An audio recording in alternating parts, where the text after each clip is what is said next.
So by 1994 or so, people are starting to imitate us. We've got Cult, we've got Slay Industries. In Nomine Satanis actually predates White Wolf, but the Steve Jackson version in Nomine was done, and yes, I know Steve Jackson personally, so I know he did this intentionally to capitalize on the World of Darkness. We had ex-White Wolf people doing World of Darkness knockoffs, like Steve Brown's, blanking on the name of his series. But anyway, we had ex-White Wolf people who were doing their own takeoffs on White Wolf stuff.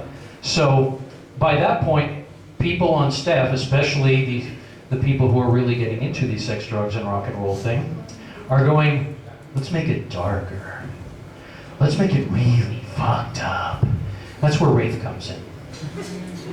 Because Mark, I will say this, and I will say this even knowing that some of this will probably go out on YouTube or something. Mark Reinhagen is a really great guy. I like him a lot. He is a nice dude. He was nothing but good to me. I owed him my job, and I wouldn't be here if it hadn't been for him. We wouldn't be here if it hadn't been for him having some really good ideas. Sometimes he was a brilliant guy. Sometimes he was a genius. Vampire the Masquerade was a stroke of brilliance. Werewolf, some of the ideas, the concept of werewolf, the concept of the World of Darkness. Mark did not create these things by himself, by a long shot, but if it hadn't been for Mark, all of the different people who came together would not have been there. So I owe Mark a great debt of thanks. With saying that, the guy was a pain in the ass to work with. And he was like an idiot savant in that he would have a brilliant idea, and he would have a terrible idea, and he literally could not tell the difference. You want to hear, hi Mark, if you're there, sorry about what I'm about to say here, but it's true. You want to know what the original, Mark's original concept for Wraith was? Yeah. Life sucks, and then you die, and then it gets worse. You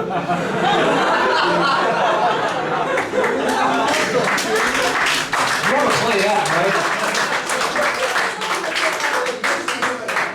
The characters in Wraith, in Mark's very first brainstorming sessions, were shat out the devil's ass and linked together by satanic shit as they wandered through the underworld, and I swear by all holy and unholy, I am not making a word of that up. And we're like, Mark, that's awful. Nobody wants to play that. Yes, they do. No, Mark, that's a terrible idea. No, it's not. It's brilliant. Mark. No. So there were some, shall we say, creative differences. One of the other problems was for the first 3 game lines, the line developer was hired after the first edition rulebook came out. The first edition rulebook would be put out, and then Andrew Greenberg, Bill Bridges, and myself were hired, and we had to make it make sense. Anybody who's seen Werewolf First Edition knows how hard Bill's job was in that department. We said, you know, we're having to, okay, this term, retcon, does everybody know what that means? Oh, yeah. To retcon, for the people who don't know what that means, to retcon something is to have something happen and then to go back and say that didn't happen. We were having to do a lot of retconning with Vampire, Werewolf, and Mage. We said, let's hire the developer before we finish the rulebook. Let's have the developer be one of the authors of the rulebook. And management says that's a great idea. So we start interviewing developers, or prospective developers. We got a bunch of people, but the one who really impressed us is Jennifer Hartshorn. If you don't know that name, look it up because she has never got the credit she deserved. Jennifer Hartshorn at that time had just graduated college with a master's in, I forget if it was medieval studies or medieval literature. Very smart, very bright, had a few issues, but didn't we all? And she impressed the hell out of us in the interview. So we're like, yeah, okay, she's it. And she loves romantic literature. And I don't mean romances in hearts and flowers and I love you. I mean romantic literature like Byron and Keats. I mean romantic like Beethoven and Goya. The, oh, romance, tragedy! She loves this stuff. but she doesn't like the idea that you're shit out the devil's ass and wander through the underworld in satanic chains of crap. No, Mark, that's dumb. Don't tell me what to do, little girl. I'm the boss. He didn't actually say those words, but that was the tone of their relationship. Mark wanted, I swear to God, I am quoting this correctly, the game that would appeal to the BDSM biker Nintendo crowd. And Jennifer said, that's a really bad idea, Mark. Can I say that? Yeah, you can say that. Mark, that's a really bad idea. No, it's not. Now what? So we ended up with the development team for the design team for the rulebook being split in half between the people who wanted to make this amazingly painful game of non-consensual BDSM, and the people who wanted to make a game about about a tragic romance. Those who've seen Rave First Edition know that the end result ended up somewhere between one, the other, and what the fuck was that? And the fights were legendary over this. Crying fits, screaming fits, punched walls, doors kicked in, nervous breakdowns. There were 3 people who had nervous breakdowns working on this because there were, and I think maybe on some levels, including Mark himself, and the end result was so unpleasant, both to play and to have worked on, that we started joking about the Wraith Curse. When Jennifer's father died of a heart attack, it wasn't so funny. Somebody else, I don't remember who, this is like 14 years ago, but somebody else was in a car accident. Some stuff got, there was some vandalism here and some stuff stolen over here. Meanwhile, this whole thing that I was describing a little while ago with the bottom falling out of the market and so forth is starting to manifest. People are starting to have addiction issues. People are starting to have screaming, well, not even screaming fits, but violent fits around the office and stuff. And the joke is not so funny anymore. So eventually, Andrew Greenberg was already planning on leaving by that point, but Andrew Greenberg and Bill Bridges jumped ship in 1995, jumped ship to form Holistic Design Incorporated, who did Shattered Suns? Fading Suns, thank you. Do Fading Suns. And Andrew offered me the vampire developer job. And I'm like, thank you. I prefer Mage. I want to do Mage. Who would you recommend? Jennifer. There were some disagreements over this, but Jennifer eventually got the job. She brought in her old friend and old boyfriend, Richard Dansky, who ended up literally purging the Wraith Curse by way of hard work and burning copies of the book, burning copies of manuscripts in the warehouse. And Jennifer took over Vampire. Which she did about a half a dozen books, including Vampire: The Dark Ages, which I think that and the book Love Beyond Death, which actually that was for Wraith, and I consider Love Beyond Death to be one of my favorite of my works as well. She and I put a lot into that book, and she got slammed. And I will say this, and yes, YouTube, if you're watching this, listen here, because Jennifer got keel-hauled. Does that translate? She got bastonado. She got tortured by fans and by people on the staff for being female. She was one of, if not the first, female game designer, and she got a lot of nasty shit from people for that.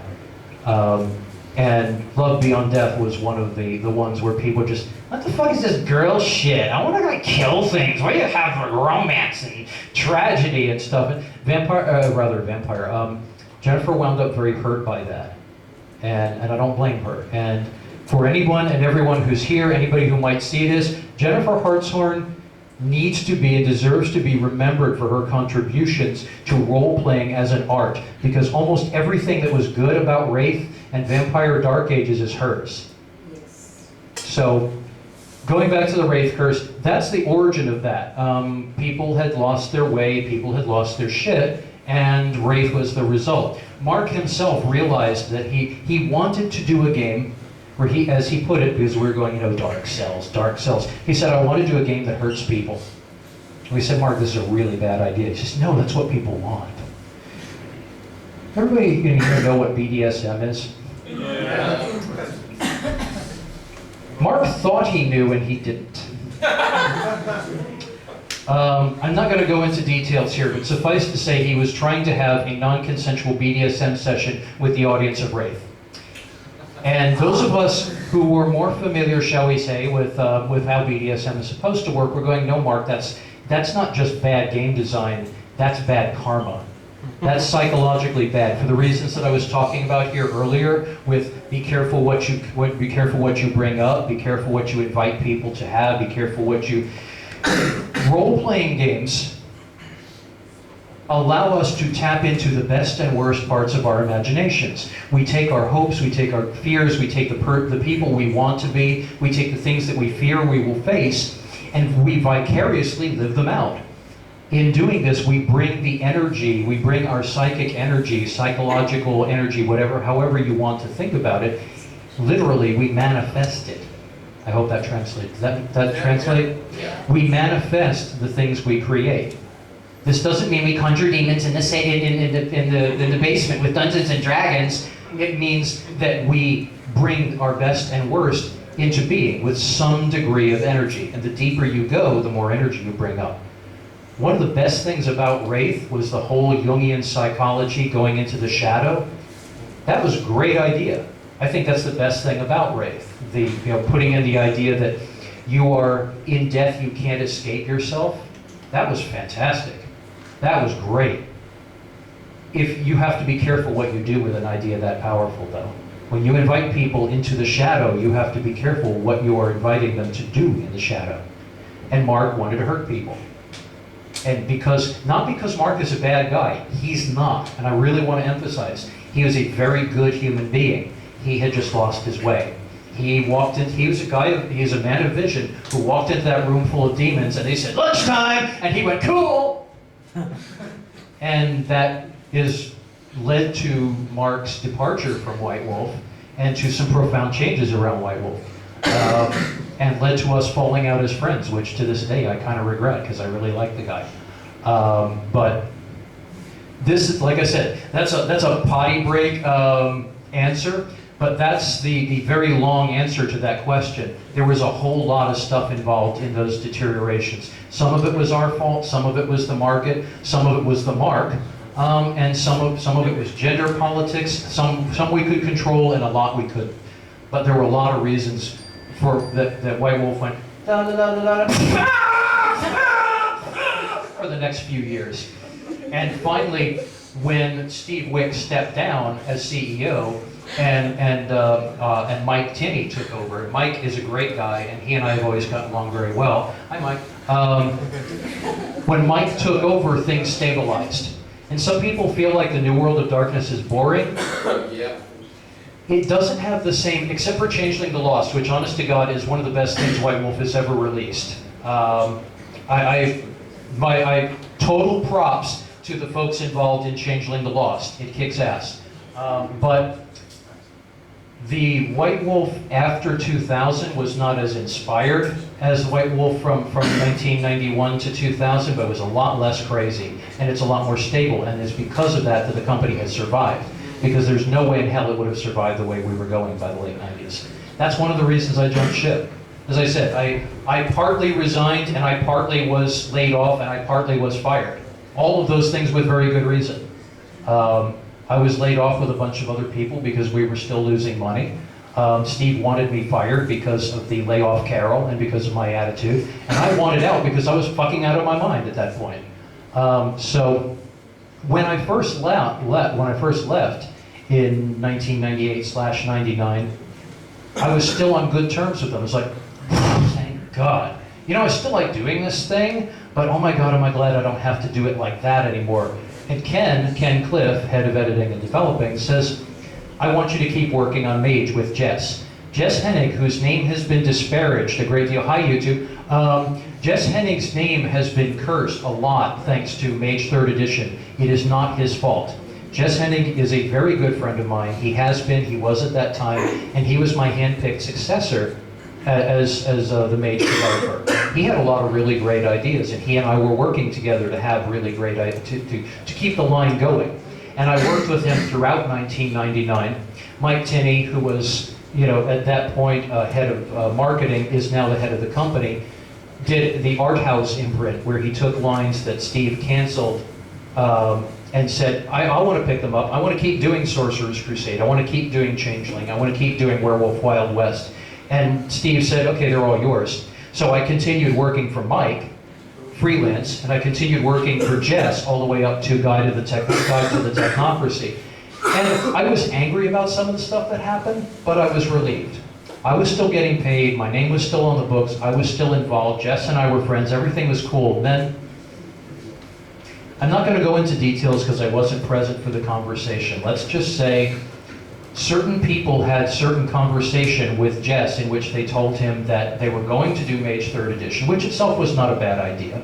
And it was going to be done like this, and it was going to be done this way or else.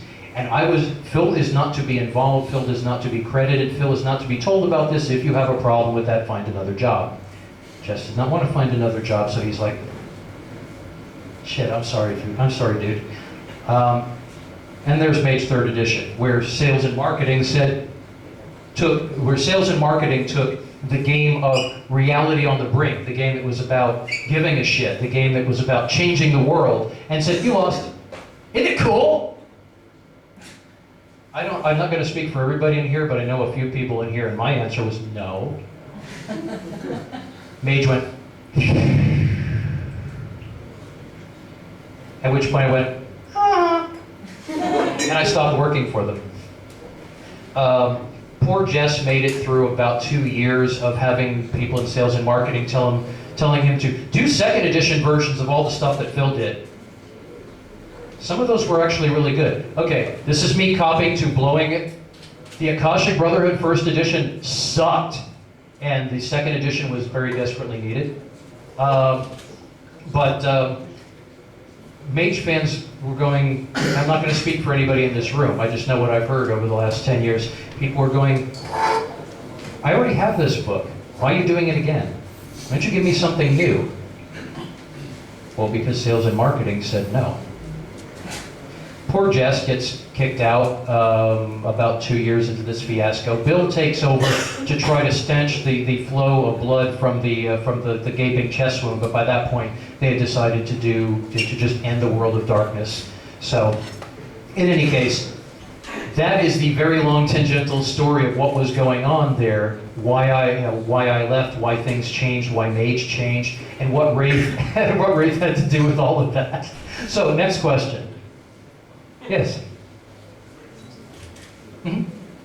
What's your opinion about the major enemy, major threat in World of Darkness? Which one? The major threat in the World of Darkness is you.